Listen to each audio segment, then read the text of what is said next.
Quando se fala em Irã hoje, o que vem à cabeça? Para muita gente, a primeira palavra é inimizade, né? Mas olha, nem sempre foi assim. Na verdade, a história é bem diferente. E hoje a gente vai mergulhar no ano que virou essa chave, que mudou tudo, 1979. E para a gente entender de verdade o que aconteceu, a gente precisa ter uma coisa em mente, que é essa frase aí. Na geopolítica, essa ideia de lado do mal e lado do bem, bom, ela não funciona. A realidade é muito mais um quebra-cabeça, sabe? Um jogo bem complexo, cheio de interesses, poder e, claro, muita história por trás.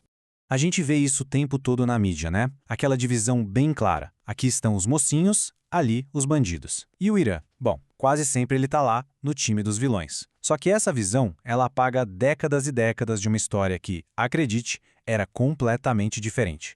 Então fica a pergunta, se a coisa não é tão simples assim, o que foi que aconteceu? Como é que o Irã, que já foi um dos principais parceiros do Ocidente no Oriente Médio, virou esse antagonista? Pois é, a resposta está toda nos eventos que aconteceram antes e logo depois de 1979.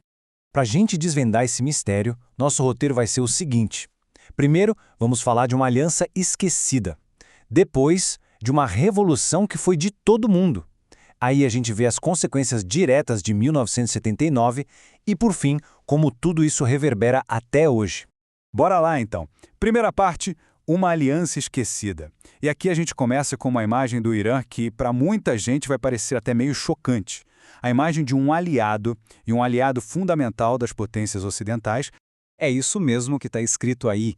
Até 1979, o Irã era um parceiro bem próximo dos Estados Unidos e do Reino Unido. E não era pouca coisa, não. Foram quase 40 anos em que o país foi tipo um pilar da estratégia americana e britânica no Oriente Médio, principalmente na Guerra Fria. A cooperação era intensa, tanto na economia quanto na área militar. E a grande figura dessa época era ele, o Shah Mohammad Reza Pahlavi. Ele era a cara dessa aliança, sabe? O líder de um país riquíssimo em petróleo e com uma localização, nossa, super estratégica. Agora, olha só que interessante essa linha do tempo. Ela mostra como o poder do Shah foi se consolidando. Repara bem, em 1952, o primeiro-ministro iraniano tentou nacionalizar o petróleo, ou seja, dar ao Irã o controle sobre a sua maior riqueza. O que aconteceu em seguida? Um golpe, apoiado pela CIA, tirou ele do poder e deu autoridade total para o Shah. Guardem bem essa informação, porque esse evento é a semente de muita desconfiança que vai brotar lá na frente. Com o poder todo nas mãos, o Shah começou o que ele chamou de Revolução Branca. Era uma tentativa de modernizar o Irã à força, no estilo ocidental. Teve coisa importante, como voto para as mulheres e reforma agrária. O problema foi tudo muito rápido, muito autoritário, e isso acabou afastando e muito os setores mais religiosos e tradicionais da sociedade. E essa insatisfação toda, claro, foi o estopim para a nossa segunda parte, a Revolução Popular. E aqui tem um ponto muito importante que muita gente confunde. Não foi um movimento só de religiosos. Longe disso. Dá uma olhada nessa lista. Tinha de tudo. Marxistas, liberais, estudantes, artistas, religiosos, desempregados. Era uma mistura, uma coalizão super ampla e até improvável de quase todo mundo na sociedade iraniana. E todos eles tinham um único objetivo em comum: tirar o Shah do poder.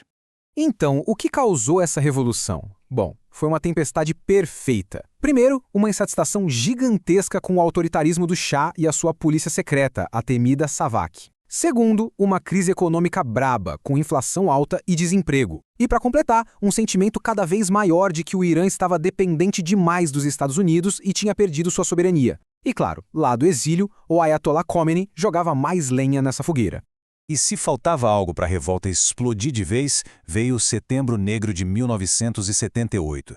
As forças do Shah mataram vários estudantes que protestavam. E aí, a repressão, que deveria acabar com o movimento, fez o contrário, acabou botando mais fogo ainda na revolta. Os estudantes viraram mártires e o povo decidiu que dali em diante não tinha mais como voltar atrás. Ok, chegamos no ponto de virada. Terceira parte. As consequências de 1979. É aqui que o castelo de cartas desmorona e uma coisa completamente nova surge no lugar. A pressão popular ficou insustentável. O Shah, sem o controle das ruas e sem o apoio dos seus velhos amigos do Ocidente, não teve outra escolha, fugiu do Irã. E com a saída dele, O Ayatollah Khomeini, que era a figura mais forte da oposição religiosa, voltou do exílio e foi recebido como um herói por uma multidão. E o que veio no lugar da monarquia? Um sistema novo, bem diferente, a República Islâmica. E isso foi decidido em um referendo, por voto popular. É um modelo meio híbrido, que mistura elementos de uma teocracia, com um líder religioso supremo, e também de uma república, com um presidente eleito. E qual foi a primeira grande atitude do novo governo? Olha só, nacionalizar todo o petróleo. Exatamente aquilo que o primeiro-ministro tinha tentado fazer lá em 1953 e que causou o golpe. Agora eles fizeram. Pegaram de volta o controle da maior riqueza do país.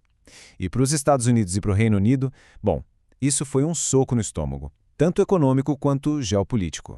444. Esse número, ele é simbólico. Ele representa o número de dias que diplomatas americanos ficaram reféns em Teherã. Esse evento marcou a ferro e fogo a imagem do Irã como inimigo na cabeça do Ocidente. Foi um rompimento total que praticamente acabou com qualquer relação diplomática. E esse outro número, 8, foram 8 anos de uma guerra terrível e devastadora, depois que o vizinho Iraque, que na época tinha apoio dos Estados Unidos, invadiu o Irã. Para os iranianos, isso foi a prova final. A prova de que o mundo lá fora era hostil e queria, de qualquer jeito, destruir a revolução deles.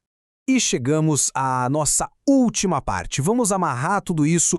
Como é que aquele ano 1979 continua a fazer barulho até hoje? Essa tabela aqui resume tudo de um jeito bem claro, né? O antes e o depois, de aliado dos Estados Unidos e Reino Unido para um novo alinhamento, de petróleo controlado por empresas estrangeiras para petróleo nacionalizado, de monarquia para teocracia, de parceiro do Ocidente para inimigo do Ocidente. A mudança foi de 180 graus, completa. E aí a gente chega ao ponto final. Essa narrativa de terrorista, de inimigo, que a gente tanto ouve falar sobre o Irã, ela não nasceu do nada. Ela foi construída e muito promovida pela mídia ocidental logo depois de tudo isso que a gente viu. Foi a consequência direta de um país que deixou de ser um parceiro submisso para se tornar um jogador independente, desafiador, dono do seu próprio nariz e, o mais importante, do seu próprio petróleo. E isso tudo nos leva a uma última reflexão. Quanta coisa no nosso mundo de hoje não é definida por um único ano, por um único evento. A história, como a gente viu, quase nunca é preto no branco. As manchetes que a gente lê hoje são, na maioria das vezes, só o eco de coisas bem complexas que aconteceram lá atrás. E entender 1979 não é só entender o Irã, é entender um pedaço enorme da geopolítica que a gente vive hoje.